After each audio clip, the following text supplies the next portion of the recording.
and extracting Russian resources. And there's some truth to this. You could argue, in fact, I would argue, that one of the reasons we are in an inflation crisis today, just as we were in the West in an inflation crisis in the 1970s and early 1980s, was partly because there is a major resource problem, especially in energy problems and food problems and all those sort of things, supply side problems. Living standards are in excess now of what resources can supply, and the result is that we have had to pull in resources from other places, and in the 1990s we got over that inflation problem that we had, in part by benefiting from Russian natural resources, and I would add, by the way, cheap Chinese manufactured goods, and that one of the reasons why inflation has come back now is because Russian resources are no longer available to the same degree, and obviously the flow of cheap goods from China, well, that's now, there's a question mark over that as well. So, his history, you could perhaps argue with it. I don't think it is completely one to be dismissed. And he suggested, again, that one of the major reasons why the West today is so aggressive towards Russia is, again, because the Western powers want to solve their current very profound economic problems more profound than those they faced in the 1970s and early 1980s, again by gaining control of Russia's resources. So Putin, in effect, describes a predatory West anxious to gain control of Russian resources in order to enrich itself at Russia's expense. And of course, he links that to the practice, the Western practice of colonial extraction during the period of the colonial empires that the Europeans constructed. It's a powerful image.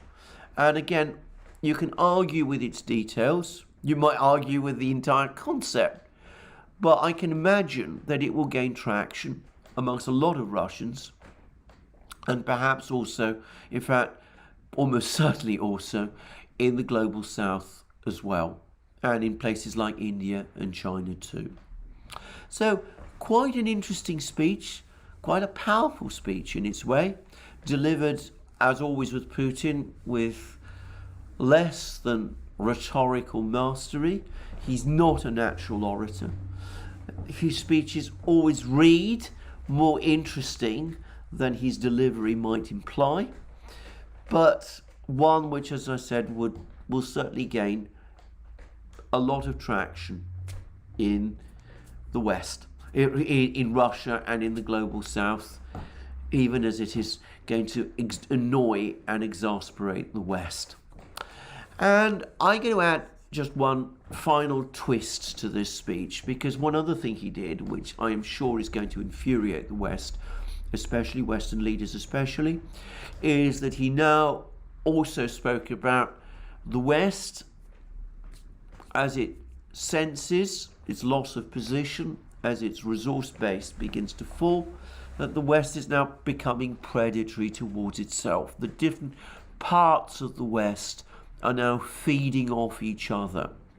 And he spoke of the United States taking a predatory approach towards Europe, and he was scathing about the weakness, the pusillanimity of European leaders as they allow themselves, as they allow their continent, as they allow Europe to be immiserated, essentially for American benefit. And in order to twist the knife, he straight out alleged, before any investigation has taken place, by the way, but he straight out alleged that it was the Anglo-Saxons in other words, the United States and Britain, who had carried out the attacks on the Nord Stream pipelines.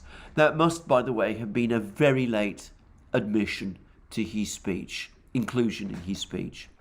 So, quite a powerful speech by Putin. But let's move away from these grand issues that Putin is very skilled at weaving together, and which we will, which may indeed have powerful traction in the future. And let's talk about the immediate consequence of what Putin, of what the Russians have done. These 4 regions are now legally a part of Russia. Putin said to Ukraine, right, this is your chance. You agree a ceasefire, pull your troops out of these 4 regions. And if you don't, then you will have to face the fact that we in Russia will consider that you're committing aggression against us by occupying part of what we now consider to be our territory. And Putin, very interestingly, spoke about Russia being prepared to use all available means to defend its territory. Now, all available means, of course, includes nuclear weapons. I don't think he was threatening Ukraine with nuclear weapons. I think he was basically telling the West that if the West decides now to intervene in this war, then the Russians have nuclear weapons, and they would not be shy from using them if the West, by intervening, threatened Russian territory. So this is quite a powerful warning, but of course Putin did combine it with an offer for negotiations.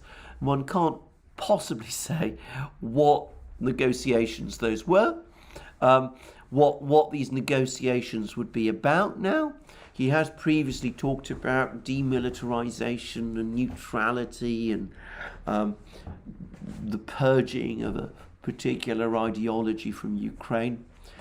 I have to say, I can't really understand how that would be sufficient in itself to form the basis of any negotiation, because he made it very clear that as of this moment, the status of Donbass and of Kherson and Zaporozhye regions as part of Russia is now no longer open to discussion.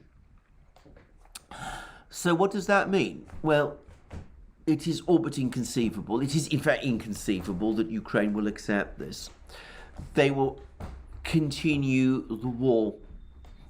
And the very latest reports I'm hearing is that they're actually now pulling troops from other parts of the front line, from the southern regions, to try to hold back the Russian reinforcements in Krasny Liman, and doing all sorts of things of this kind. Well, what I can't help but think is going to happen now is that we're going to move rapidly from a special military operation into a situation of what would amount to all-out war. Now, I say all-out war. I don't know that the Russians are going to give themselves an open-ended geographical area. I'm not suggesting that they're necessarily planning to occupy Kiev or capture Lviv or any of those sort of things. But it seems to me that from this moment on, it won't be just a expeditionary force, a Russian expeditionary force operating in Ukraine that the Ukrainians have to deal with, an expeditionary force that only accounts for a relatively small part of the Russian armed forces.